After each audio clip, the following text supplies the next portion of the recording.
افغانستان یک زن بی سواد بود، اولادش شاید بی سواد تربیت میکرد، اما امروز که مکاتب بسته کرده چون کشورهای غربی هم میخواه و اینا. نظر خودت در سیاست مدارایی که در افغانستان بود در 2000 پیش سکوت که مقصد چرا اینا هیچ گپ در برای از این نمیزنن و چرا صدا را بلند نمیکنن؟ بخاطر که اینا شریک معامله است، بخاطر که اینا دوسیای بسیار رسوا و کلان از فساد، از جنایت، از خیانت دارن و امریکا بادارایشان هستن، آلمان بادارایشان هستن.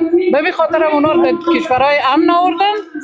اینا راه دیگه روی سفید پیش مردم افغانستان ندارن، به خاطر که در معامله شریک بودن تا روز آخر. جنایی معامله پشت پرده را افشا نکرد و شمول خلیلزاد کمرشان بده. اولم در دو راه اینا میتونه که بر مردم افغانستان هنوزم فریب میده، یکی به اساس مسائل قومی و یکی به اساس مسائل مذهبی، در حالی که اینا نه به قوم خود باور دارن نه به مذهب خود، نه پشتون برای مردم خود خدمت کردن.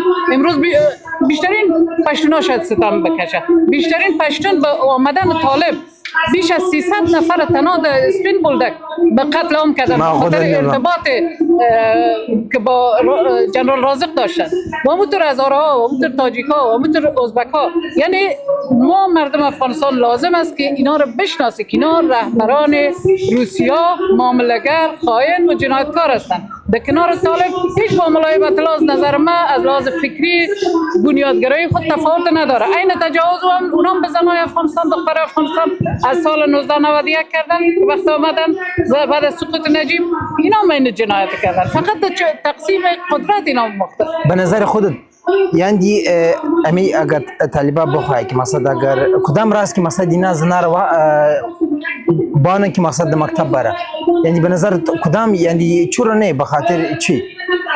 خب اینا مقاصد یک خود نیروی نیم نفوس افغانستان که زنان افغانستان باشد تا امروز گفته چی به یک اصطلاح بنیادگرا نشده بودن.